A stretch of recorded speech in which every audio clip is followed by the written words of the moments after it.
abierto me dijeron, ¿sí? Entonces, 6 eran las lesiones que comprometían al paciente en la hora dorada. ¿Cuáles son? ¿Cuáles son las 6 patologías letales en el trauma que tienen que diagnosticar en la hora dorada? Neumotórax hipertensivo, lesión del árbol traqueobronquial, neumotórax abierto, tamponamiento cardíaco, obstrucción de la vía aérea. Obstrucción de la vía aérea. Y ya está. ¿Sí?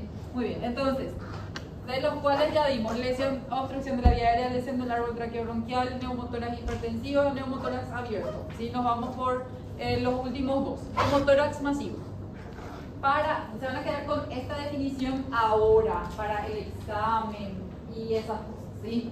Neumotórax masivo es la salida de sangre de la cavidad pleural mayor o igual a 1,5 litros, o sea, 1500. ¿Por qué les digo que, y tiene que ser de un solo lado, ¿sí? ¿Por qué les digo que se queden con esa definición para ahora? Porque esta definición está cambiando. No es lo mismo que yo, que tengo 1 metro, no sé cuánto, pierda 1,5 litros y no es lo mismo que, no sé, Leonardo parece más alto que yo. Entonces que Leonardo pierda otro 1,5 litros. Yo con 1,5 litros de sangre que sale de mi pulmón ya me va a dar una cierta inestabilidad hemodinámica. Ya voy a tener taquicardia, ya voy a tener hipotensión. Ahora él puede ser que esté con taquicardia y sin hipotensión. Porque él tiene 6 litros de sangre o un poquito más porque tiene, qué sé yo, 2 metros de altura. Y yo 1,5 metros, entonces tengo menos volemia. Entonces mayor cantidad de pérdida, voy a tener mayor repercusión hemodinámica. Entonces no es lo mismo que pierda 1,5 litros o más de un lado del tórax un niño que pierda un adulto. El niño probablemente con 1,5 litros ya esté en paro. El adulto está hipotenso y está taquicárdico. Entonces la definición del neumotórax masivo está en consenso y se está cambiando. Va a depender ahora de la altura y va a depender del peso y del sexo del paciente. ¿Cuáles son aquellas patologías que me pueden dar un neumotórax masivo? Si yo tengo lesiones de vasos mediastinales, si tengo una lesión iliar o cuando tengo lesión penetrante, que cuando penetra el arma blanca o cuando penetra el proyectil de arma de fuego, entonces sangra, la piel sangra, el músculo y sangra el pulmón o los vasos iliares. El paciente con neumotórax masivo se presenta como un shock hipovolémico. Entonces, hipotensión, taquicardia y en el examen físico vamos a tener paciente con abombamiento del hemitórax afecto, puede estar cianótico por la hipovolemia porque no va a haber oxígeno. El paciente también puede estar con disminución de la expansibilidad torácica. A la palpación, las vibraciones vocales van a estar disminuidas, a la percusión va a ser mate y a la auscultación no se va a escuchar murmullo vesicular. El tratamiento del neumotórax masivo es el tratamiento transitorio, es el tubo de drenaje pleural. Entonces, colocación del tubo de drenaje pleural, sale 1,5 litros. Yo lo que tengo que hacer con ese paciente, como que está en shock hipovolémico, es hacerle la reposición volémica. Como ya terminaron la clase de ABCD, ¿verdad? Con el doctor Chaparro, ¿cómo se corrige la volemia del paciente? ¿Cómo se hace la reposición volémica que dice ahí? 2 vías periféricas. ¿De qué calibre? 14. Y si con el 14 no consigue estabilizar, no consigue canalizar la licenciada porque el paciente está muy chocado, hasta 18, ¿sí? O sea que el calibre mayor a 18 ya es muy pequeño el calibre de la vía, entonces va muy despacio el líquido.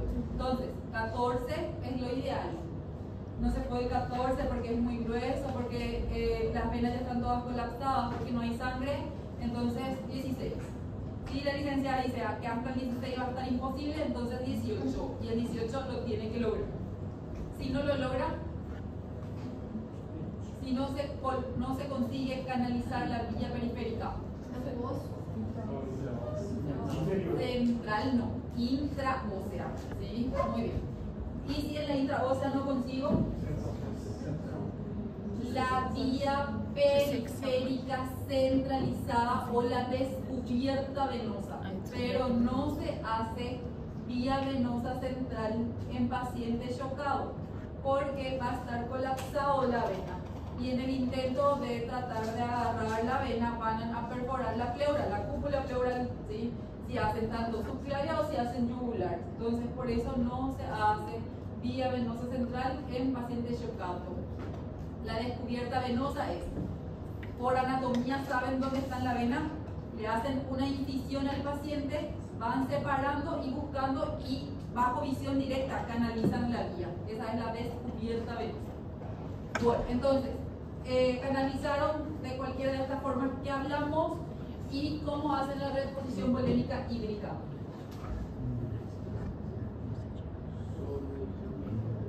Suero, ringelactato, tibio, a 39 grados.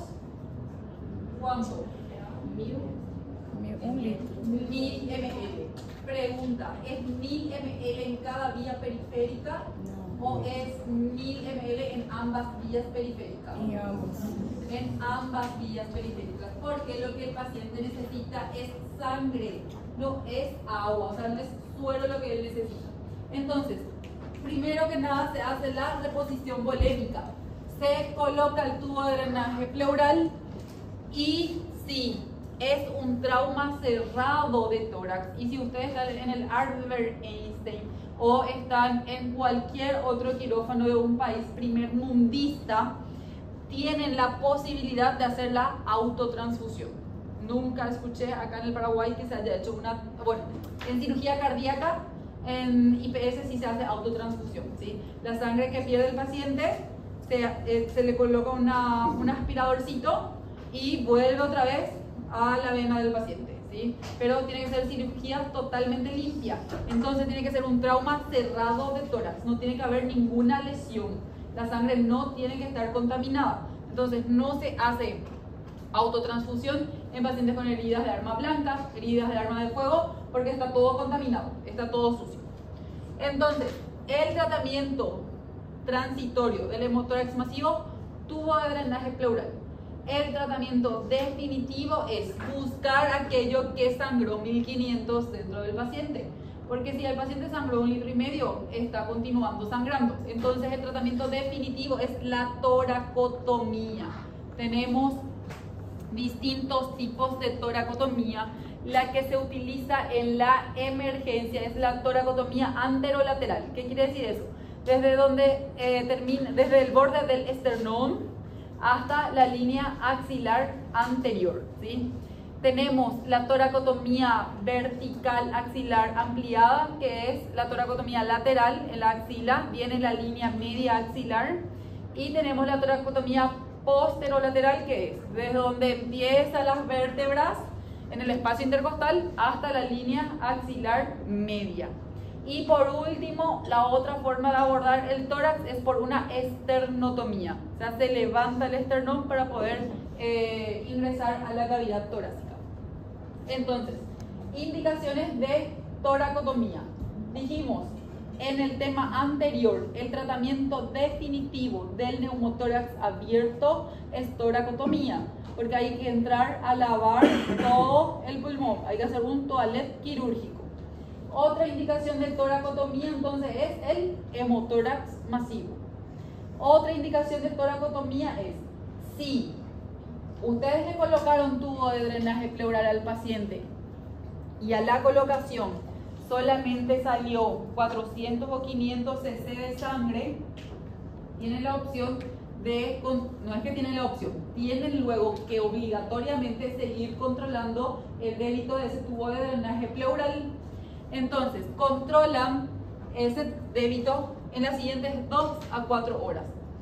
Si el débito por tubo de drenaje pleural es mayor a 200 en las 2-4 horas, quiere decir que ese paciente está sangrando todavía. Entonces hay que entrar a parar el sangrado.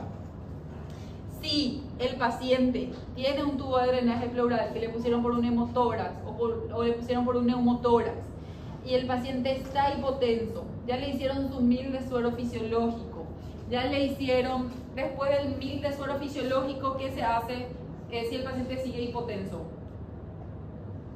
En la reanimación volémica. Tienen paciente con 90-60 de presión. Le hicieron 1000 de suero fisiológico. Continúa 90-60 de presión. ¿Qué se hace después?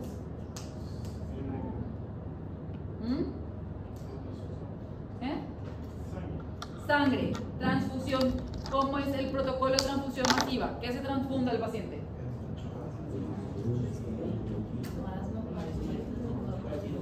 Muy bien, se le hace todos los concentrados globulares.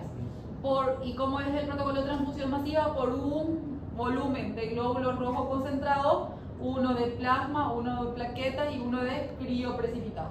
Entonces, si el paciente está hipotenso, le hicieron 1000 de suero, sigue hipotenso, le empezaron ya un rojo, ya pidieron su plasma, ya pidieron su plaqueta, ya pidieron su crío precipitado, empezaron a gotear el rojo, pero el paciente sigue hemodinámicamente inestable, persiste la hemodinamia inestable, y ustedes no tienen trauma de cráneo, no tienen trauma de cuello, no tienen trauma de abdomen, ya descartaron fracturas de todos los miembros. Lo único que ustedes hicieron fue colocar un tubo de drenaje pleural, quiere decir que el problema está en el tórax. Entonces, hemodinamia inestable o deterioro hemodinámico que no se explica por ningún otro órgano afecto, también tiene indicación de toracotomía. ¿Preguntas de indicación de toracotomía? ¿Ninguna? Muy bien. La siguiente lesión que compromete al paciente en la hora dorada es el taponamiento cardíaco. Generalmente tenemos taponamiento cardíaco abierto y tenemos también el cerrado. El abierto es más difícil que ocurra porque tiene que haber un coágulo que tapone el orificio del saco pericárdico para que la sangre pueda juntarse dentro de la cavidad torácica. Entonces, es más frecuente en trauma cerrado de tórax el taponamiento cardíaco que en el abierto. Generalmente tenemos que la parte más afectada del corazón es el ventrículo derecho, y la sintomatología del paciente es igual que un shock hemodinámico. O sea que el paciente va a estar hipotenso, va a estar taquicárdico, pero lo que hace la diferencia entre el hemotórax masivo, porque dijimos que el hemotórax masivo también es un shock hemodinámico, o sea, es un shock hipovolémico, entonces lo que vamos a tener en el taponamiento cardíaco es disminución de los ruidos cardíacos, porque se va a formar sangre alrededor del corazón, entonces me va a hacer a la auscultación que yo escuche más lejos el ruido cardíaco. Inclusive aumenta la sangre dentro del saco pericárdico, y como el saco pericárdico no es distendible, va a llegar un punto que no le va a dar espacio al corazón para contraerse. Entonces va a contraerse rápido, no va a poder expandirse todo porque hay líquido alrededor, entonces no hay suficiente sangre arterial a nivel cerebral y el paciente empieza a decaer el estado de conciencia. No hay sangre oxigenada, el bulbo raquídeo no recibe sangre oxigenada, el paciente deja de respirar. Entonces, primero hay deterioro de la conciencia, paro respiratorio y por último, como no consigue más contraerse porque no tiene espacio para contraerse, paro cardíaco. Entonces tenemos dentro de la sintomatología del paciente con taponamiento cardíaco la famosa tríada de B, que es lo que acabamos de hablar: hipotensión, ingurgitación yugular y también los ruidos cardíacos apagados.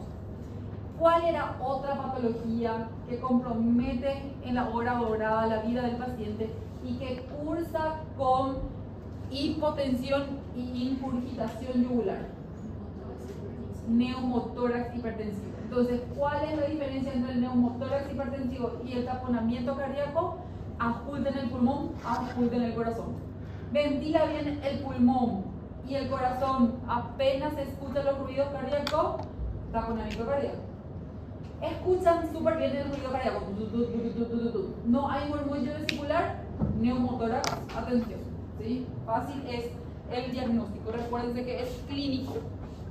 Doctora, ¿y puedo hacer por algún método auxiliar de imagen? Tiempo no tienen, pero recuérdense que si están en un hospital tipo anatomía de Gray, que en la urgencia de trauma ellos ya tienen su ecógrafo al lado y el ecógrafo está prendido, agarran el transductor para hacer el ecofast, ponen en el apéndice cifoide para mirar el corazón y sí pueden ver el líquido pericárdico alrededor del corazón, ¿sí? Eso implica un entonces ecofast en ventana pericárdica positiva.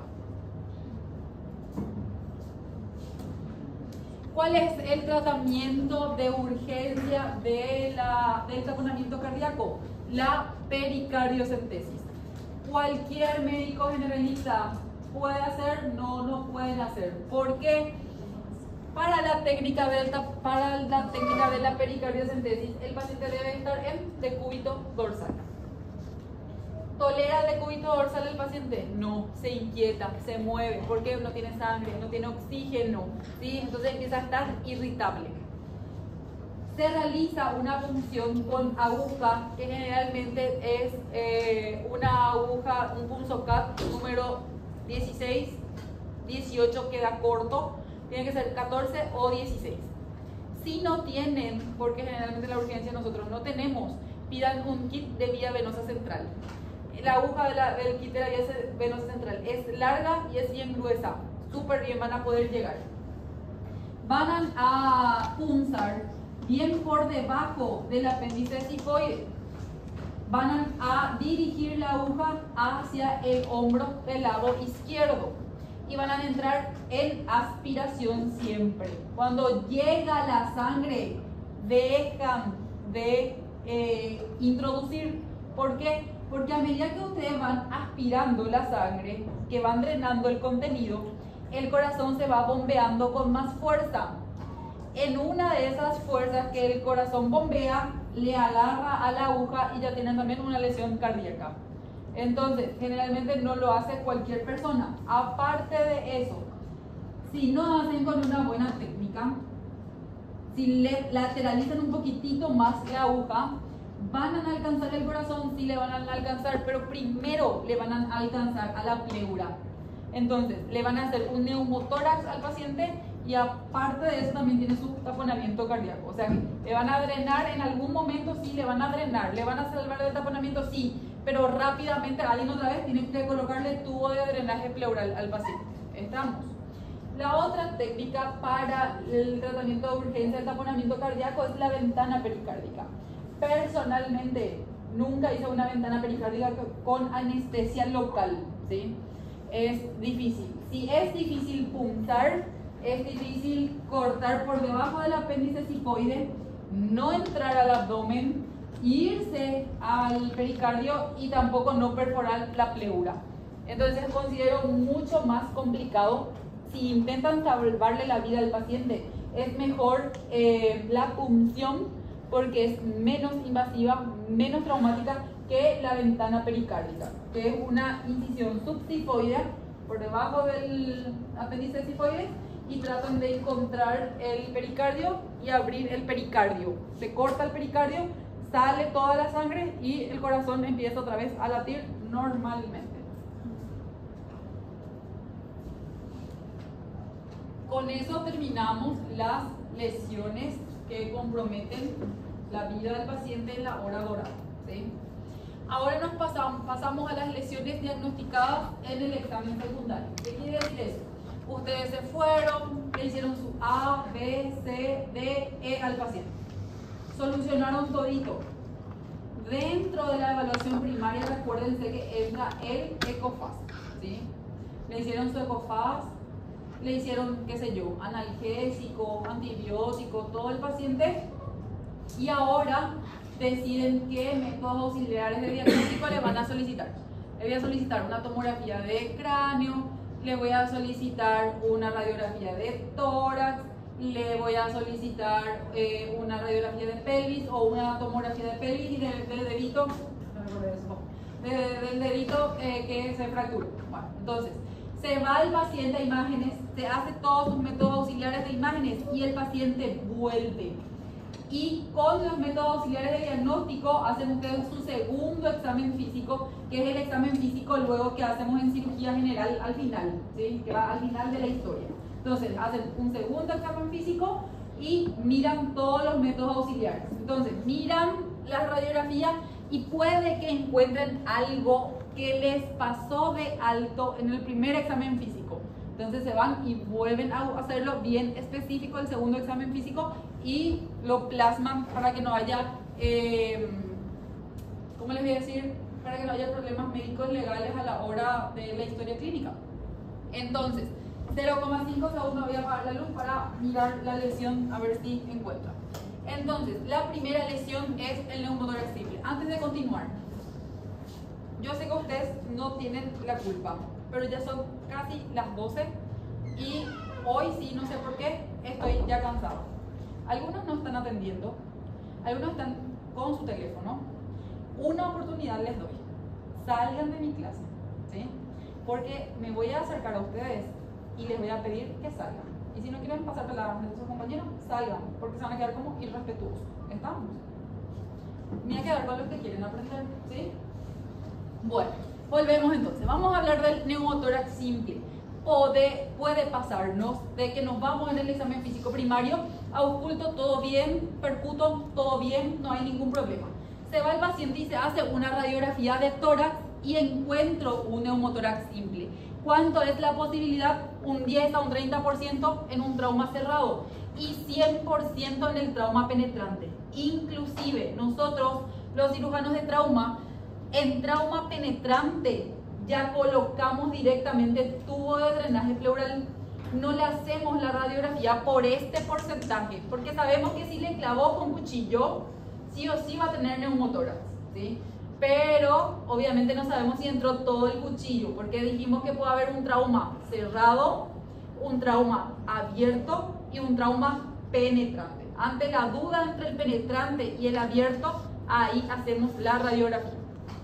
La morbilidad depende de si está asociado a otras lesiones, como ser, vamos a hablar de la contusión pulmonar, o si tiene una fractura de fémur y está sangrando el fémur y no es tan importante el neumotórax. Entonces, imagenológicamente, ¿qué buscamos en la radiografía para determinar el neumotórax? Ausencia de la trama vascular. ¿Cómo van a ver arna cavidad? Radio lúcido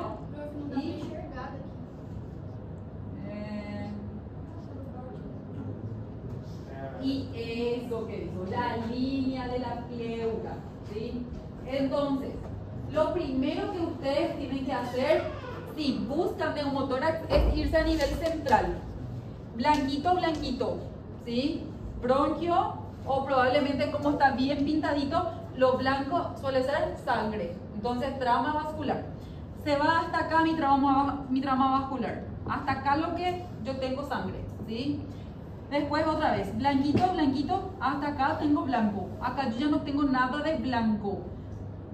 Desciendo y hasta acá tengo blanco. Entonces, mi trama vascular coincide con la línea de la pleura. Coincide.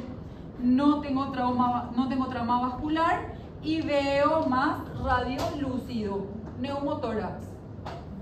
El neumotórax por imágenes tiene grados. ¿Ustedes terminaron diagnóstico 1 y 2? Sí. Muy bien. ¿Cuáles son los grados del neumotórax? 1, 2 y 3. ¿Cómo diagnostico el neumotórax grado 1, el neumotórax grado 2 y el grado 3? Por la línea clavicular. ¿Dónde tiene que estar la línea de la pleura para decir que es grado 1, grado 2, grado 3? Si es grado 1, ¿dónde está la línea de la pleura con respecto a la clavícula? Externa, ¿sí? El tercio externo de la clavícula. Grado 2, en la línea media clavicular. ¿Y el grado 3? En el tercio proximal de la clavícula, que ya vendría a ser un neumotórax hipertensivo. Y que dijimos en la clase pasada que si es un neumotórax hipertensivo no debe luego de haber una radiografía, que el diagnóstico es totalmente clínico.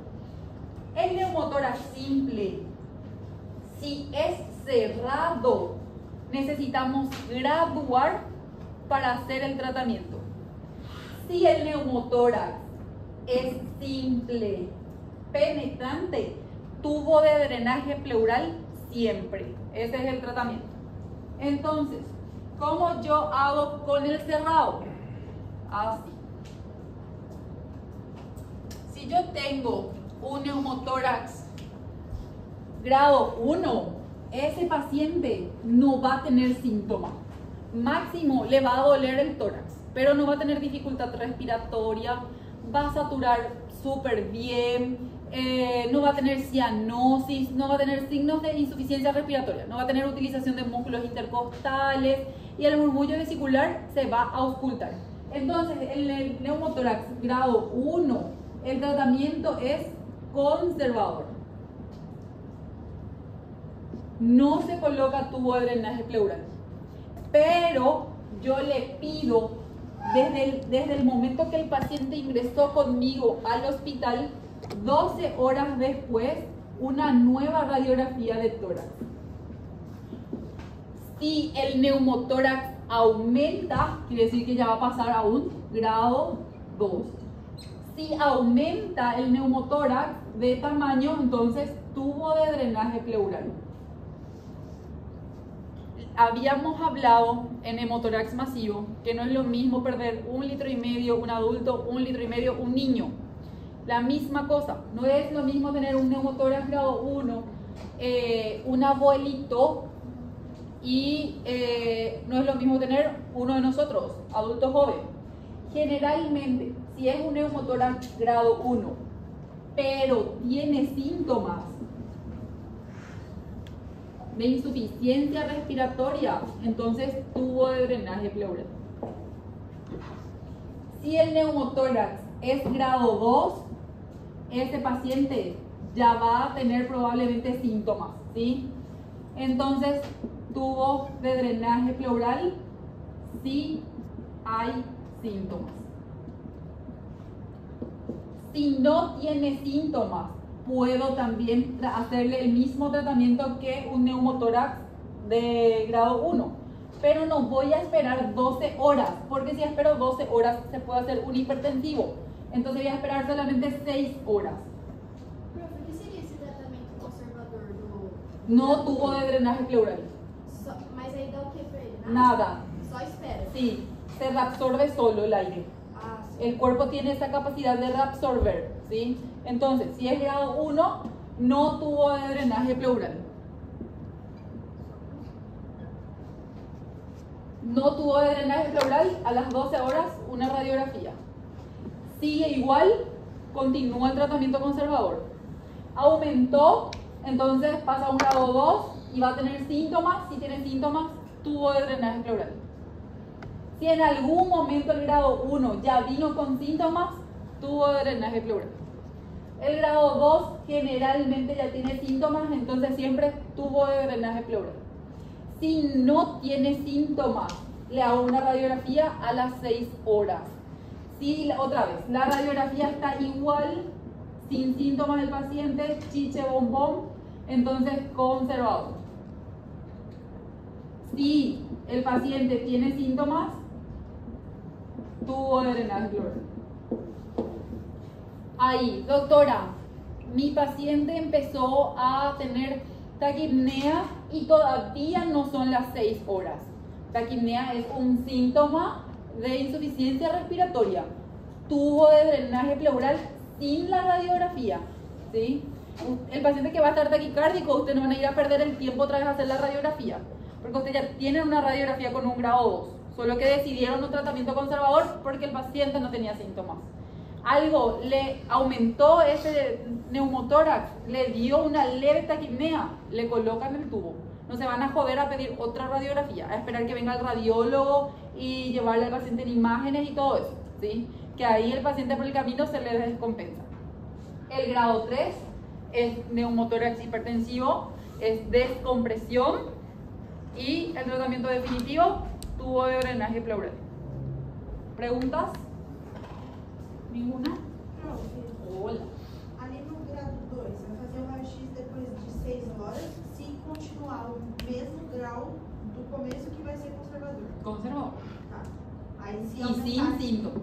aí se aumentar tanto o grau quanto os sintomas, você vai botar o tubo. Tubo de drenaje pleural. Ô, prof, qual dos grados que, que a senhora deu exemplo que se tiver taquipneia não precisa fazer outra radiografia já vai... Grado 2. Ah, Grado 2. Se antes das 6 horas. Antes de las 6 horas. Aí não precisa de juiz. Leo, muy bien, entonces, si es en el tercio externo de la clavícula, grado 1.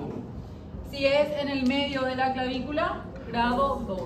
Y no tiene que existir una radiografía de imagen con un grado 3 porque es una negligencia médica. Hemotórax simple.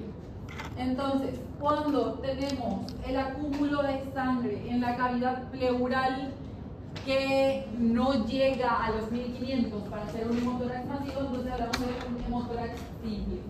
Dependiendo de la cantidad de sangre, podemos dividir en un hemotórax simple pequeño, de 300 a 500 ml, un hemotórax mediano, de 500 a 1500, y el mayor a 1500 es el masivo. Cuando puedo tener hemotórax, ya habíamos hablado, buscamos fracturas de arcos costales, también puede ser por lesiones iliares pequeñas o lesiones pulmonares pequeñas.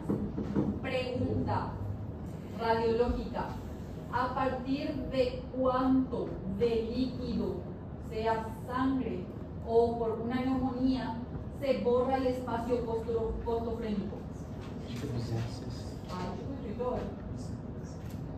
Será un poquitito más.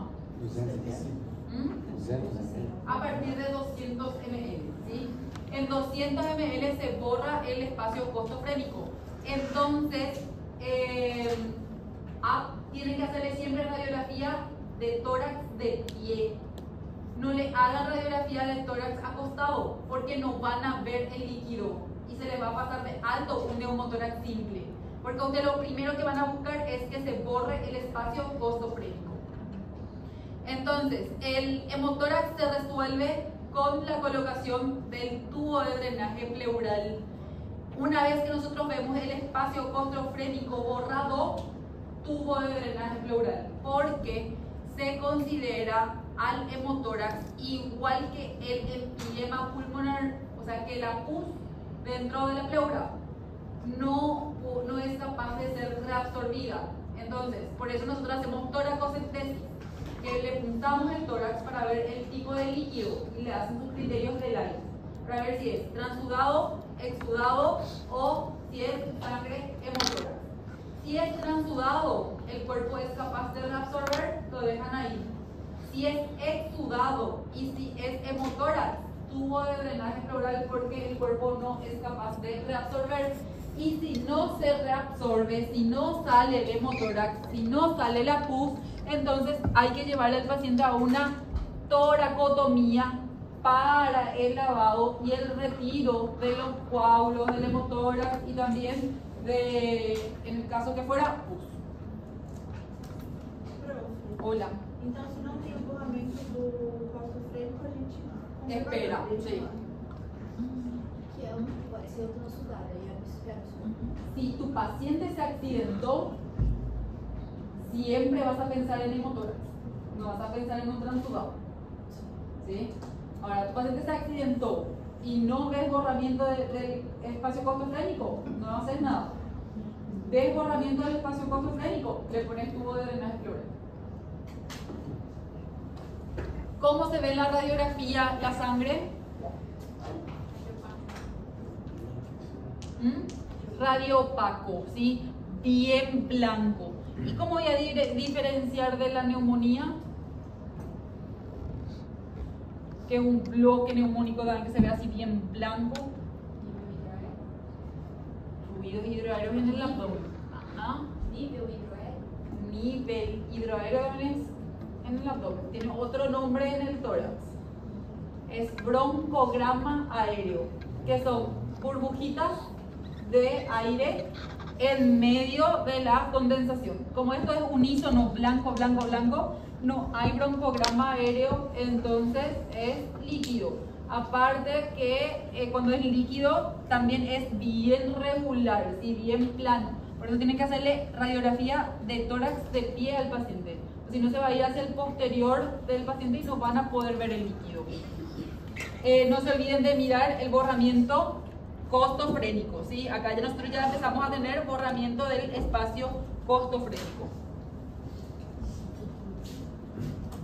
Muy bien, la otra patología que compromete en los días la vida del paciente no es rápido, inclusive no se ve rápido en la radiografía, solamente en la tomografía, es la contusión pulmonar. ¿Cómo se produce la contusión pulmonar? Generalmente por traumas contusos, que es algo muy frecuente que estamos viendo actualmente. Cuando se activa el airbag, ¿sí? Como se activa tan bruscamente, entonces le da como un golpe al pecho, porque siempre cuando se va conduciendo hace esto. Entonces se activó el airbag y más la aceleración y desaceleración, entonces hacen pequeñas hemorragias, daño a nivel tisular de los alveolos. Como los alveolos eran, no sé, ustedes van a saber mejor que yo de histología, eran las células que van a hacer el intercambio de oxígeno, dióxido de carbono, y tienen sus capilaritos, ¿verdad? Entonces, esos, como son muy finitos, por la aceleración y desaceleración se rompen. Entonces empiezan a sangrar y ocurre hemorragia intraparenquimatosa. Eso se puede ver en los métodos auxiliares de diagnóstico, como es sangre, hemorragia, siempre por una coloración bien blanquecina. Y tiene la característica de ser en vidrio esmerilado. ¿Qué quiere decir eso? Es como borroso, ¿sí? En todo el parénquima pulmonar. ¿Cuál es otra patología clínica que tiene el mismo patrón radiológico en vidrio esmerilado?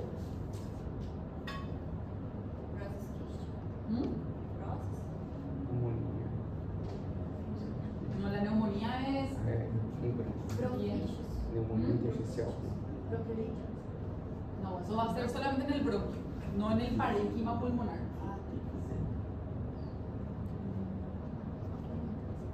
Algo que pasó recién de moda. El COVID. El COVID daba también un patrón en vidrio esmerilado. Bueno, entonces, ¿qué es lo que pasa? Como dijimos que hay ruptura de los alveolos y empiezan a sangrar, se forma un coágulo, un hematoma en los alveolos. Entonces, los alveolos lesionados no tienen la capacidad de hacer ventilación, perfusión. Entonces el paciente tiene una hipoxia y le lleva a una insuficiencia respiratoria. Entonces el tratamiento para el paciente que tiene contusión pulmonar, que va a tener insuficiencia respiratoria, es la oxigenoterapia. Como hay un coágulo en el alveolo, entonces nosotros necesitamos que ese alveolo pueda tener una presión positiva para poder abrirse, porque si no, los alveolos van a empezar a colapsar unos por otros y se va a formar una atelectasia pulmonar. Y si se forma la atelectasia pulmonar, vamos a complicarnos en una neumonía o en un absceso intrapulmonar. Entonces, El otro tratamiento de la contusión pulmonar, sería el tercer puntito, es la fisioterapia respiratoria. Ustedes tienen que llamarle al fisioterapeuta que venga a hacerle su ejercicio al paciente. Si no tienen fisioterapeuta, le pueden pedir al paciente que compre una maquinita que se llama TriFlow. Seguramente ya vieron en la sala varios pacientes con este dispositivo que, como su nombre dice, tiene 3 flow de aire, pelotitas. Es un dispositivo entero que tiene 3 compartimientos y tiene 3 pelotitas y tiene para el paciente aspirar. Lo que tiene que hacer el paciente es, esto es lo que tiene que hacer con fuerza, meter suficiente aire para que pueda haber presión positiva, para que se puedan abrir los alveolos. Y cuanto más el paciente aspira, las pelotitas se van subiendo. Y después el paciente expira y se vuelven a caer las pelotitas. Lo ideal es que el paciente pueda elevar las 3 pelotitas hasta el punto máximo, que quiere decir que su capacidad funcional respiratoria es óptima.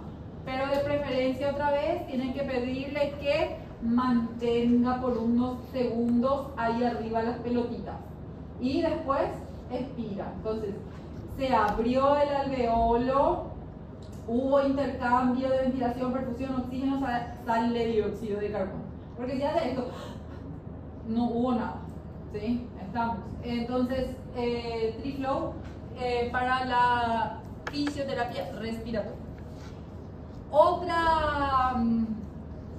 Otro eje del tratamiento de la contusión pulmonar, o sea, el cuarto puntito, es la analgesia.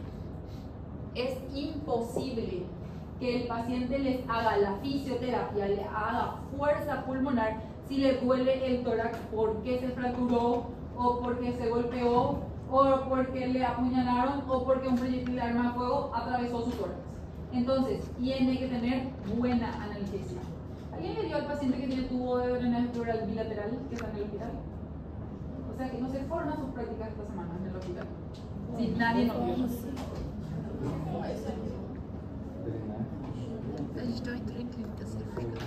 ¿Ah? Nossa, essa semana foi uma tensa. Igual. Tenían que haber aprovechado, pero bueno, en fin. El paciente que tiene tubo de drenaje pleural, por ahí sí sigue todavía internado. Los que se van hoy, pídanle a sus instructores que le muestre. Van a ver en su imagen, tiene todo. Tiene neumotórax, tiene hemotórax, tiene neumomediastino, tiene contusión pulmonar, tiene doble tubo de drenaje pleural. O sea, es un paciente en trauma de tórax puro, bien complejo. A lo que iba es, si ese paciente tiene 2 tubos en su pulmón, ¿cómo le van a pedir que haga su ejercicio respiratorio si el tubo le está hincando cada vez que el paciente inspira y expira? O sea, es imposible. Entonces, háganle analgésico siempre al paciente que tiene tubo de drenaje pleural. No hay forma que el paciente les haga su ejercicio respiratorio, su presión positiva para que se abran sus alveolos si no tiene buena analgesia. Entonces, hablamos de oxigenoterapia, hablamos de analgesia y hablamos de fisioterapia respiratoria. Y yendo otra vez al paciente del doble tubo de drenaje pleural, este paciente tiene goteo. Ahora ya no creo que tenga goteo, pero al inicio, para que pueda hacer su fisioterapia respiratoria, tenía goteo de tramadol. O sea, tramadol se iba goteando de forma continua cada segundo de su vida para que el paciente tenga una analgesia completa. O sea, se le hizo dosis máxima de tramadol para su analgesia, ¿sí? O sea, es un paciente muy bueno. Hace muchísimo que no hago tramadol, goteo continuo, 24 horas de goteo. 400 miligramos es la dosis máxima. Entonces se le hace 2 ampollas de 100 miligramos en 12 horas y otras 2 ampollas en las siguientes 12 horas. Y por último, la restricción hídrica.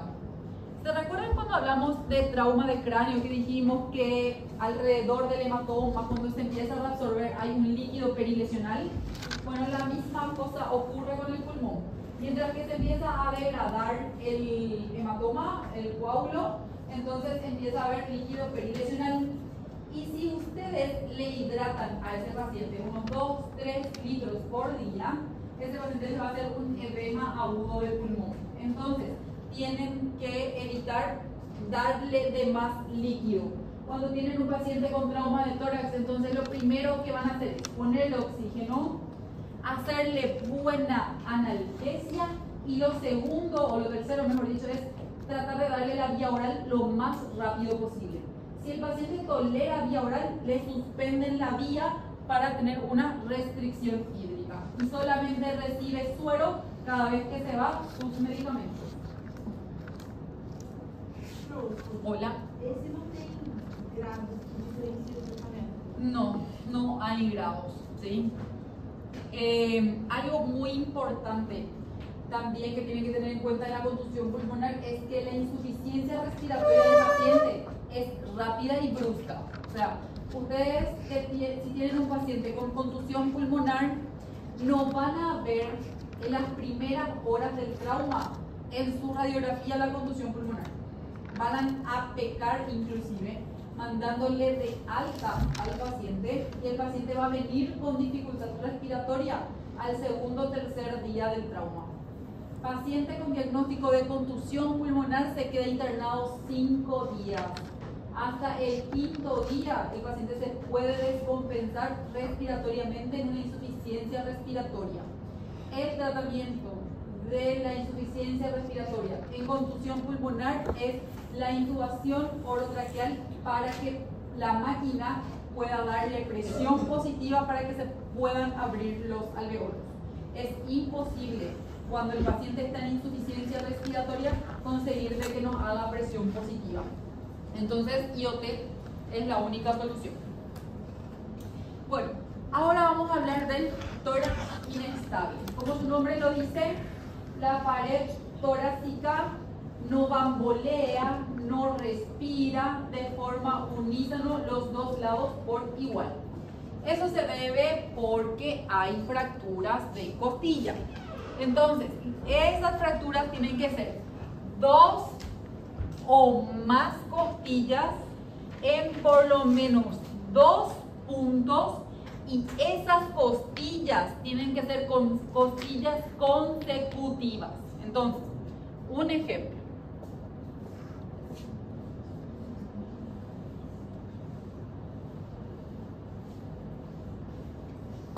Nosotros, nuestra costilla tiene forma de arco, ¿verdad? Lo vamos a aplanar porque yo no sé hacer dibujo en 3D. Entonces, la costilla. Primer arco costal. Nuestras costillas tenemos en una porción anterior, que empieza en el esternón y va hasta la línea axilar anterior. Entonces, anterior. De la línea axilar anterior, la media y la posterior es el arco costal lateral. Vamos a poner así, anterior, lateral. Y entre la línea axilar posterior hasta que la costilla llegue a la vértebra es arco costal posterior. Bueno, primer arco costal, segundo arco costal, tercer arco costal. Entonces, ¿qué dice la definición para tener un tórax inestable? Tiene que ser fractura de 2 costillas consecutivas. O sea, fractura del primer arco costal y del segundo arco costal en por lo menos 2 puntos. Y en los 2 puntos se refiere a los arcos. Entonces, tengo una fractura de arco costal anterior, tengo una fractura del segundo arco costal anterior. ¿Eso ya es un tórax inestable? No, porque los 2 puntos tienen que ser en cada una de las costillas. Entonces, tienen que ser en la lateral también del primero y en la lateral del segundo, ¿sí? Esto sí es un tórax inestable. Ahora, ¿qué pasa si en el primero es en el anterior y en el posterior? Y en el segundo es anterior y lateral. ¿Esto da un tórax inestable? Sí, da un tórax inestable. Estamos. No hace falta que los dos puntos sean uno al lado del otro. ¿Sí? Las costillas las que tienen que ser consecutivas. Obviamente que me va a dar más inestabilidad torácica si son anterior y lateral las dos costillas consecutivas. ¿Sí? Muy bien. Esta solución ósea de la pared torácica me da lo que se llama la respiración paradojal. ¿Qué es la respiración paradojal? El paciente inspira y el tórax se tiene que elevar. Del lado sano, el paciente inspira y se abomba. Y del lado que está fracturado, se deprime. Ahora el paciente expira, del lado sano regresa y generalmente del lado que está afecto empieza a abombarse. Eso es la respiración paradojal. Cuando tenemos fracturas por tórax inestable, es prácticamente difícil que no tengamos hemo o neumotórax. Como las costillas se desplazan generalmente porque son en dos puntos, entonces la costilla le perfora a la pleura y hay neumotórax. Se perforó la costilla, sangró la costilla, hay hemotórax. Entonces generalmente el tratamiento del tórax inestable también tiene un drenaje pleural, o sea, una toracostomía. Analgesia. Todas las fracturas duelen, ¿sí? Ustedes, malo, si se cierran su dedo por su dedito, les duele 2 días y está ahí de forma pulsátil, ¿sí? Por más que no se fracturaron. Imagínense las costillas. Entonces se hace analgesia con bloqueo regional. ¿Qué van a hacer? Le van a llamar al anestesiólogo, le van a decir que tienen un trauma de tórax inestable y que necesita que venga con el ecógrafo. Él va viendo los nervios intercostales y le va infiltrando anestesia. Generalmente ellos utilizan la bupivacaína o la neocaína, que se utiliza para la anestesia regional, porque eso tiene un efecto de duración más larga. O también hacen bloqueos regionales, pero de los músculos de la pared torácica. Entonces el paciente puede también respirar sin dolor. Siempre dijimos que no le puede faltar a un trauma de tórax oxígeno. Y a cualquier paciente traumatizado oxígeno hasta descartar que no tenga ningún trauma. Fisioterapia respiratoria por lo mismo que la contusión pulmonar. Y la cirugía no es urgente en un tórax inestable. ¿Cuándo es urgente? Cuando la respiración paradojal le causa a mi paciente una insuficiencia respiratoria, de tanto que bambolea el tórax, el pulmón del lado afecto ya no trabaja. Entonces, le lleva una insuficiencia respiratoria y la insuficiencia respiratoria le lleva a la intubación orotraqueal al paciente. Le intubo al paciente, le hago presión positiva para que mis dos pulmones puedan funcionar por igual, pero eso no le da solución a la pared torácica. Entonces, para que yo en algún momento pueda despertarle al paciente y quitarle el tubo y pueda funcionar, mi pared torácica tiene que estar reconstruida. Solamente si el paciente va a intubación orotraqueal, va a ventilador mecánico, la cirugía se vuelve una urgencia, porque hay que quitarle al paciente lo más rápido del respirador. ¿Preguntas? Ninguna. Hola. O tubo de drenagem pleural que vai ser colocado nesse, ele vai ser associado aos grados de hemotórax e neumotórax igual o hemotórax sozinho? No, generalmente tenés tórax inestable, tenés neumo, tenés hemo, pones duro, no importa el grado. Sí o sí va a crecer, porque tu tórax está y van boleando. Al contrario, cuando tus fracturas, hay veces que vemos luego que la fractura se queda adentro del parénquima, así mirándole al pulmón, te decir. Entonces el paciente respira y le toca el pulmón, le toca la pleura, vuelve otra vez. Entonces a cada respiración es un titucaín que puede ser neumotórax, va a crecer si o sí tu neumotórax, va a crecer sí o sí tu motor. ¿Otra pregunta? Ninguna. Muy bien. Contusión cardíaca. Generalmente tenemos más contusión cardíaca por trauma contuso. Es de difícil diagnóstico porque no hay así un método auxiliar de diagnóstico que sea fidedigno y que nos diga que el paciente tiene una contusión cardíaca. Generalmente son signos indirectos que nosotros encontramos en el electrocardiograma, como ser una arritmia cardíaca, el paciente hace una taquistupra, después hace una arritmia, o sea, hace una bradi, o inclusive tenemos signos indirectos de que hubo un área del miocardio que fue afecto y por ende un infarto agudo de miocardio. No se trata porque no es que hay que entrar a hacer una revascularización del área que fue contundida, porque fue una contusión, no es que toda la pared del miocardio infarta, ¿sí? Entonces no hay un tratamiento así definitivo para la contusión cardíaca. La ruptura traumática de aorta es muy incomún, no es lo incomún nomás, está muy incomún.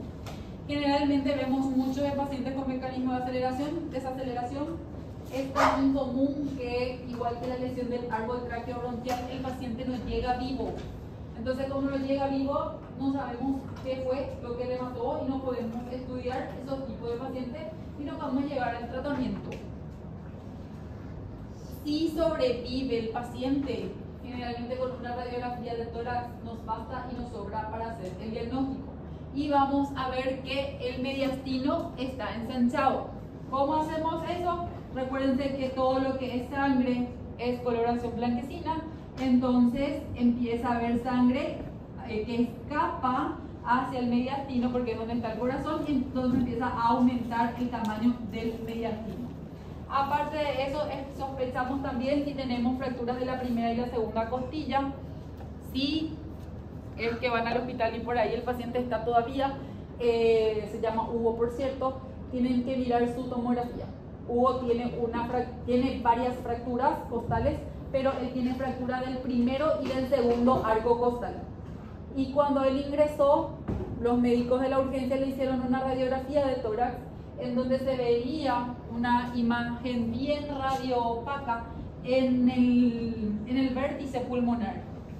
Y yo dije, radiopaca, sangre, coágulo o tiene un tumor el paciente que no sabía, ¿verdad?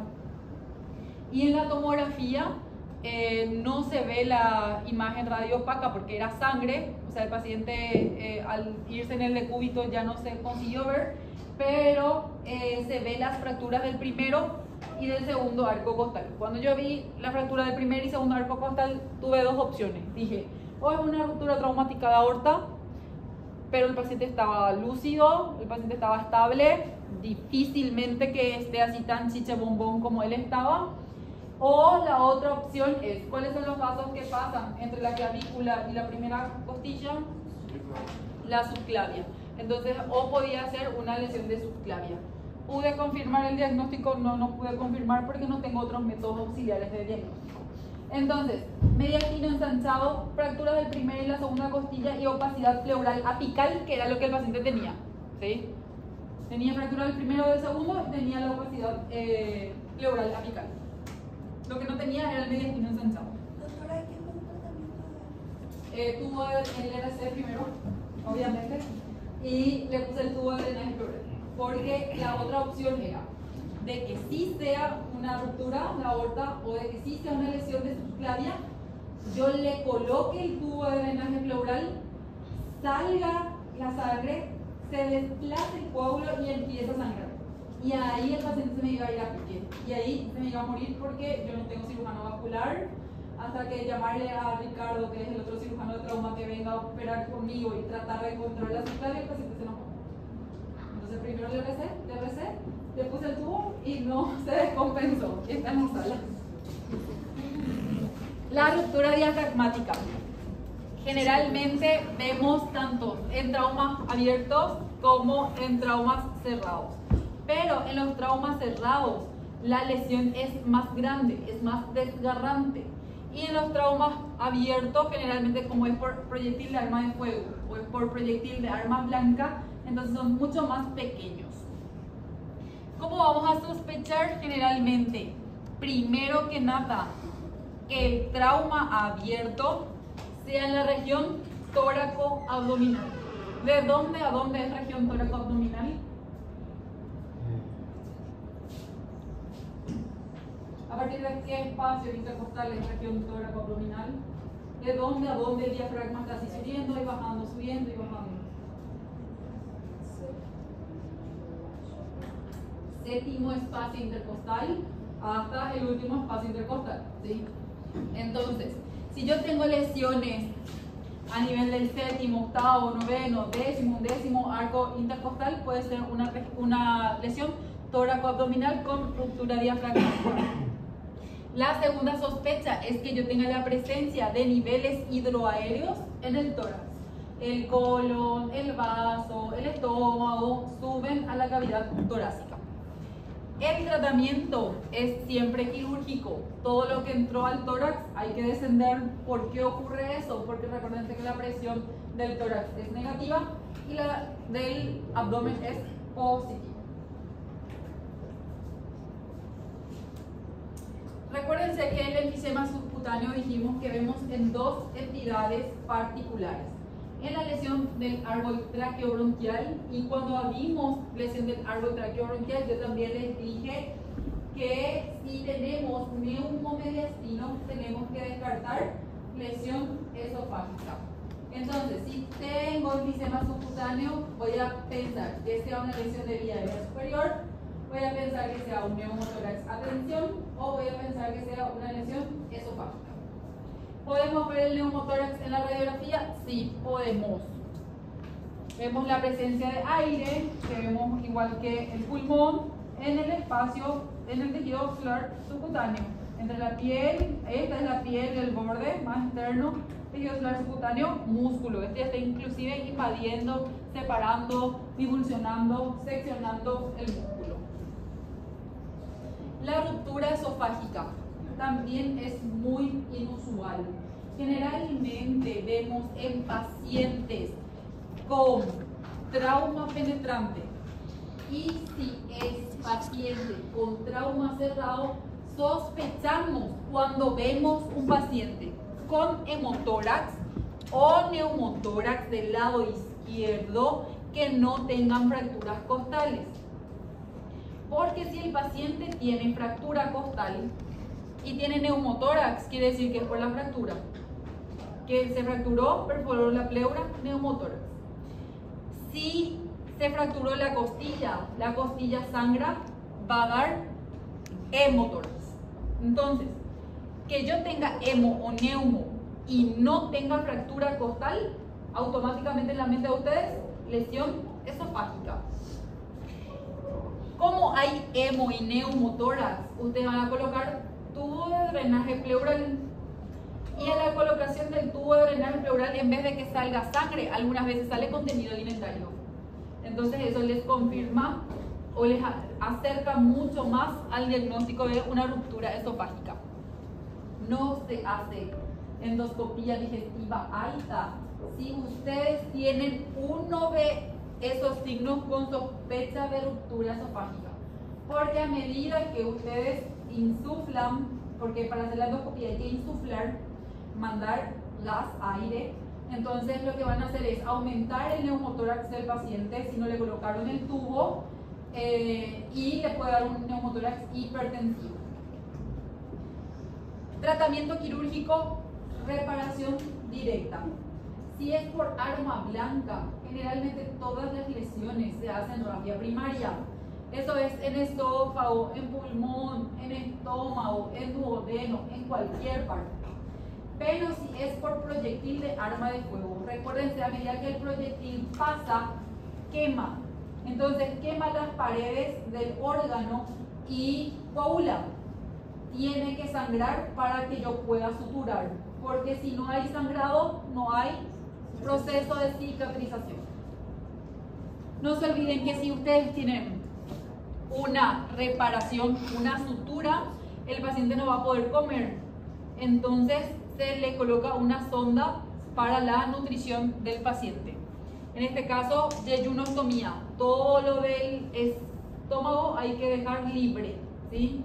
Porque recuerden que el estómago produce su ácido solito, tiene un contenido aéreo, entonces la sonda nasogástrica va a ser descompresiva para que no regurgite el paciente y el propio ácido gástrico no le queme nuestra sutura.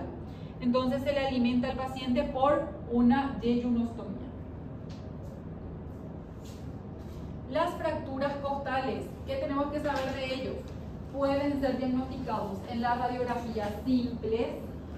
Si ustedes tienen un paciente con 3 fracturas costales o más, están obligados a solicitar tomografía, porque con la tomografía van a poder ver 50 cc de sangre.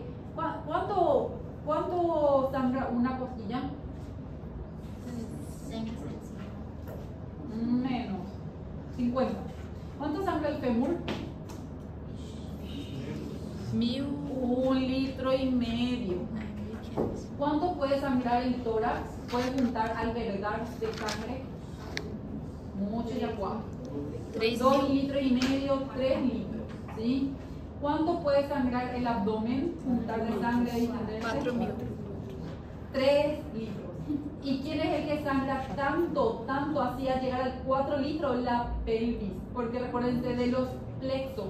Pero sí, la pelvis sangra, ¿y a dónde sangra? Al abdomen, ¿sí? La pelvis no es que se distiende para abajo o a la pelvis se ensancha, sino que la pelvis empuja el peritoneo y el hematoma crece hacia el abdomen. Por eso es que la pelvis puede sangrar más que el abdomen, ¿sí? Por el peritoneo.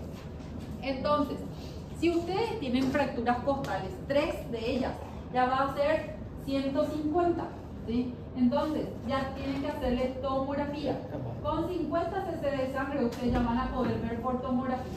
Si el paciente tiene un hemotórax pequeñito, laminarcito, por esas 3 fracturas, el paciente ya se tiene que quedar internado. Aparte de eso, que si tienen 3 fracturas, tienen más posibilidades de neumotórax por la fractura. Entonces, paciente con una fractura, 2 fracturas, radiografía de tórax, se va a la casa con analgésico y signos de alarma. Si le duele mucho, si tiene dificultad para respirar, viene nomás otra vez. Si el paciente tiene 3 fracturas, se queda internado. Si no tiene nada, no tiene ni sangre, no tiene ni neumotórax, se queda internado. A las 12 horas después del trauma le van a hacer una nueva radiografía. Si en la radiografía no se ve borramiento del espacio costofrénico, otra vez, no hay sangrado, no hay neumotórax, el paciente se puede ir a la casa. Si se borra el espacio costofrénico o si hay neumotórax, el paciente se queda internado y sigue su proceso de evaluación. Si hay fracturas costales y el paciente se queda internado, recuérdense que hay que darle analgésico porque duele, hay que hacer fisioterapia, hay que hacer oxigenoterapia y por el amor de Dios, no le venden al paciente en 8, ¿sí? Para las fracturas costales, porque el paciente viene diciendo, dame una venda porque le duele mucho. No, recuérdense que el tórax se tiene que distender o si no el paciente va a entrar en insuficiencia respiratoria porque no va a haber ventilación, perfusión. Entonces, denle un buen analgésico. ¿Cuál es un opioide que hay vía oral que le pueden dar al paciente? Paracetamol con codeína. ¿Preguntas? ¿Ninguna? Muy bien, entonces, paciente rapidísimo, que es masculino, 62 años de edad, procedencia Pedro Juan Caballero. Antecedente, agresión por tercero, este es un paciente real, Nina, ¿sí? Paciente, agresión por tercero con arma blanca, cuchillo, a nivel del cuarto espacio intercostal, línea media clavicular a línea axilar anterior. O sea, de la línea media clavicular hasta la línea axilar anterior era su herida. Aproximadamente 10 centímetros de longitud del lado izquierdo, sin pérdida de conciencia, extraído por personal militar del servicio de urgencia, ingresa en camilla, sin collar cervical, sin tabla espinal, aproximadamente 18 horas post-trauma. ¿Qué es lo que llama la atención? Que es a nivel del cuarto espacio intercostal y que es del lado izquierdo. ¿De qué espacio a qué espacio intercostal se considera región cardíaca? Del tercer espacio intercostal al sexto espacio intercostal. Entonces, aparte de que probablemente haya una lesión, neumotórax, algo, hay que también evaluar el corazón. Dice que a la evaluación primaria se constata las vías aéreas libres y permeables, el murmullo vesicular conservado del lado derecho. Se constata traumatopnea del lado izquierdo. ¿Qué era la traumatopnea? ¿En cuál de las 6 patologías que comprometen la vida del paciente en la hora dorada tenía traumatopnea?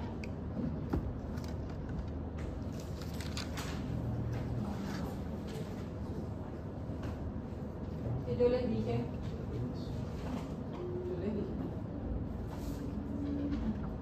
¿Sí?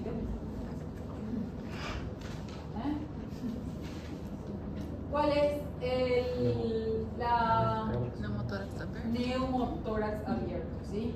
Entonces, traumatopnea, neumotórax abierto. Como también es conocida la traumatopnea por herida succionante o paciente que respira por la herida traumática. Se visualiza parénquima pulmonar a través de la herida, satura 80%, se instala oxígeno suplementario, hemodinamia normal, frecuencia cardíaca aumentada, los rellenos capilares disminuidos. Glajo 15-15, sin déficit motor ni sensitivo, y a la exploración, al examen físico, cuando se le quitó toda la ropa al paciente, se constata también una herida de 2 centímetros a nivel del 10º espacio intercostal en la línea axilar anterior. ¿A qué espacio corresponde o qué cuidados tengo que tener con esta herida de 2 centímetros en el 10º espacio intercostal? Lado izquierdo. Entonces, para llegar al vaso, ¿qué voy a tener que pasar? El diafragma. Entonces, una ruptura diafragmática. Entonces, una herida que está en región tóraco-abdominal y una herida que está en región cardíaca. Ambos son del lado izquierdo. No sé si hay sonido, pero cállense un poco toditos un ratito, vamos a ver si se escucha. Ay. No se escucha. Bueno, pero se escuchaba como... No es mi problema de estómago, ¿verdad? No. Se escuchaba como el paciente respiraba a través de la herida. O sea, hacía esto y se escuchaba acá. Y con la otra. Así mismo se escucha, ¿sí? Eso es traumatopnea. ¿Estamos? En la evaluación secundaria, la traumatopnea, el abdomen súper blando, depresible, no doloroso, la palpación superficial ni profunda, no hubo defensa muscular ni irritación peritoneal. ¿Qué quiere decir eso? Nos aleja un poquitito de la lesión diafragmática porque abdominalmente no hay nada. Si le dio al vaso, va a haber hemoperitoneo, va a haber dolor. Al paciente no le duele nada a nivel abdominal. Se realiza el ecofaz, es negativo. Pregunta: el ecofaz, mirando la ventana cardíaca, ¿es fidedigno en este paciente? ¿Por qué no? Claro, es aire, no es fidedigno. Porque el arma blanca pudo haber llegado al corazón, a la región cardíaca, le dio al pericardio. Entonces, si hay una lesión cardíaca, toda la sangre va a salir a la pleura. No va a quedarse en el pericardio el líquido para que yo pueda ver líquido por la ecografía. Entonces, no es fidedigno la ecografía, el ecofaz, en la ventana pericárdica. ¿Es fidedigno en la ventana abdominal? Sí. Si no tengo líquido en el fondo de saco de Douglas, en espacio de Morrison, en espacio externo-renal, no sangró nada, no tengo ruptura diafragmática, ¿sí? El arma blanca no entró al abdomen. Entonces, el diagnóstico de ingreso del paciente, ¿cuál va a ser?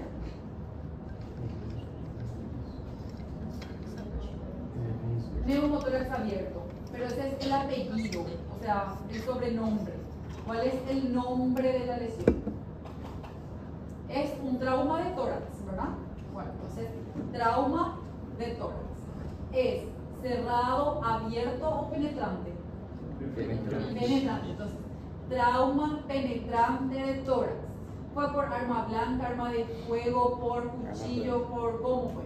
Por arma blanca. Entonces, trauma penetrante de tórax por arma blanca, neumotórax abierto. ¿Cuál es la conducta con el paciente? Y el trauma de partes blandas en región toracoabdominal. ¿Por qué? Hasta ahora no confirmamos un trauma penetrante abdominal. ¿Conducta? Parche de 3 puntos. No, lo más probable es que cuando le pongas el parche de 3 lados a tu paciente mejore la respiración. Eso que dijiste que estaba saturando 80%, por eso le querés intubar, ¿sí? No, con el parche ya va a cambiar la presión adentro del tórax y de la atmósfera. Entonces tu pulmón ya se va a poder expandir y tu paciente va a ventilar mejor. Ahora, ¿cuál era el tratamiento también transitorio del neumotórax abierto?